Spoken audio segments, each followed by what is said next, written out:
జోష్నతో దీప, కార్తీక్‌లు love గురించి చెప్పావా అంటే, చెప్పాను కానీ తను ఫోన్ మాట్లాడుకుంటూ వినలేదు అని జోష్న చెప్తుంది. వినే వరకు చెప్పాలి కదా అని దీప, కార్తీక్ అంటారు. నేనొక మెట్టు దిగుతూ మాట్లాడుతూ ఉంటే వాడొక మెట్టు ఎక్కుతున్నాడు. నా మనసు మారాలి అన్నాడు. మారాను. నేనెంత మారానో మీకర్థమవుతుంది. కానీ సూరజ్‌కి అర్థమవ్వడం లేదు. నా మనసులో మాట చెప్పాలి అనుకున్నా కానీ ఛాన్స్ ఇవ్వడం లేదే. సూరజ్ అసలు నాకు చెప్పనివ్వలేదు. నా మాటలు గోడకు తప్ప ఎవరికీ వినాలని లేదు అని జోష్న అంటూ ఉంటుంది. బర్త్‌డే సెలబ్రేషన్స్‌కి సూరజ్ వస్తాడు. అది తన కోసమే అని తనకి తెలియదు. అందరి ముందు చెప్పు అని కార్తీక్ అంటాడు. చెప్తాను. కానీ రుజువు అడిగితే ఏం చూపించాలి అని జోష్న అంటుంది. దీప, కార్తీకులు నిజమే కదా అనుకుంటూ ఉంటారు. సూరజ్ పుట్టినరోజు కోసం జోష్న అన్ని ఏర్పాట్లు చేస్తుంది. అందరూ సూరజ్ కోసం వెయిట్ చేస్తూ ఉంటారు. ఇంతలో దాసు వస్తాడు.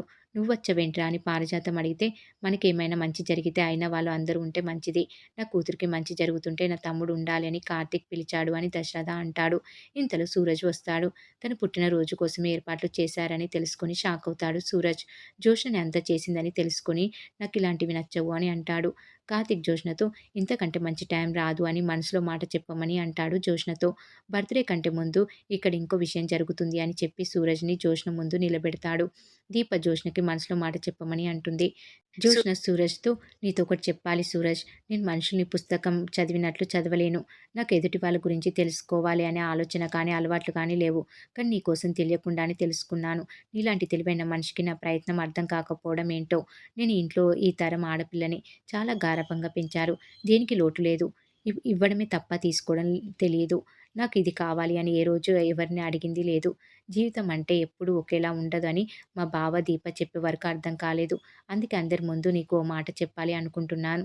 దాన్ని ఎవరు ఎలా తీసుకుంటారో, ఎవరు ఎంతవరకు నమ్ముతారో నాకు తెలియదు. నాకు తెలిసింది ఒకటే. నాకు అనిపించింది చెప్పడం. నా చుట్టూన్న వాళ్ళంతా నా వాళ్ళు. నా మేలు కోరుకునే వాళ్ళు. నా సొంత వాళ్ళు. నా కన్నవాళ్ళు. నా సంతోషం కోసం ఆలోచించేవాళ్ళు. నా కోసం ఏదైనా చేసేవాళ్ళు. నేను తప్పు చేస్తే సరిదిద్దేవాళ్ళు. నేను మంచి చేసి మెచ్చుకునేవాళ్ళు. నేను భయంతో ఉంటే ధైర్యం చెప్పేవాళ్ళు. ఇలాంటి వాళ్ళ ముందు నేను ఏం చెప్పడానికైనా ఆలోచించాల్సిన అవసరం లేదు. ధైర్యంగా చెప్పేయగలను. సూరజ్, నువ్వంటే నాకిష్టం. మీ అందరికీ చెప్తున్నా. సూరజ్ అంటే నాకిష్టం. సూరజ్‌తో జీవితాంతం బతకగలను అన్న నమ్మకం నాకుంది. నా మనసు ఇది అని ఇంతకంటే బాగా చెప్పలేను. తాత, నేను చెప్పాల్సింది చెప్పాను. నేనంటే ఇష్టమో కాదో సూరజ్ చెప్పాలి అని జోష్న అంటూ ఉంటుంది. పెళ్ళంటే ఇష్టం లేదు అని చెప్పిన మనిషి అందరి ముందు తన మనసులో మాట చెప్పింది. "నువ్వు నీ మనసులో మాట చెప్పు" అని దశరథ, శివనారాయణ అంటారు. దీప, కార్తీకులు కూడా సూరజ్‌కి నీ మనసులో మాట చెప్పు అని అడుగుతారు. దాంతో సూరజ్ జోష్నను చూసి, నాకు జోష్న అంటే ఇష్టమే. తన్ని పెళ్లి చేసుకోవడానికి అభ్యంతరం లేదు. తన మాటల వల్ల కాదు. కళ్ళను చూస్తే నాకు ప్రేమ అర్థమవుతుంది. ఆ రోజు మీ అందరితో చెప్పాను. నేను తన మనసులో లేను అని చెప్పాను. ఇప్పుడు చెప్తున్నా. నేను మాత్రమే తన మనసులో ఉన్నాను. తన ప్రేమ నాకు స్పష్టంగా తెలుస్తుంది.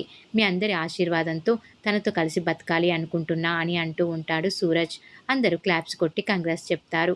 ఇక శివనారాయణ సంతోషంతో కన్నీళ్లు పెట్టుకొని, ఈరోజు నా సూరజ్ నిజంగానే నా చిన్న మనుమడు అయిపోయాడు. పెద్ద మనుమడు కార్తీక్, చిన్న మనుమడు సూరజ్, పెద్ద మనుమరాలు దీప, చిన్న మనుమరాలు జోష్న అని అంటాడు. అందరూ సంతోషంగా సూరజ్ పుట్టినరోజు కేక్ కట్ చేస్తారు. పెద్దయిన సూరజ్‌తో ఎవరికిష్టమైతే వాళ్ళకి పెట్టు అని అంటే, నాకు అన్నయ్య కార్తీక్, వదిన దీప వాళ్ళకి ముందు తినిపిస్తా అని సూరజ్ అంటే, మనసులో ఒకటి పెట్టుకొని పైకి ఇంకోటి ఎందుకులే అని అంటాడు కార్తీక్. దీప సూరజ్‌తో ముందు అన్నయ్య, తర్వాత వదిన, ఆ తర్వాత కాబోయే అత్తమామలు అనుకుంటూ వెళ్తే, జోష్నకెప్పుడు తినిపిస్తావు? ముందు జోష్నకి తినిపించు అని అంటూ ఉంటుంది సూరజ్‌తో దీప. సూరజ్ సిగ్గుపడుతూ జోష్నకి తినిపిస్తాడు. అందరూ చాలా సంతోషంగా ఉంటారు. సీన్ చూస్తే శుభం కార్డ్ వేస్తారేమో అనిపించేలా ఉంటుంది. మరి ఏం జరగబోతుంది అనేది రాబోయే ఎపిసోడ్‌లో తెలుసుకుందాం.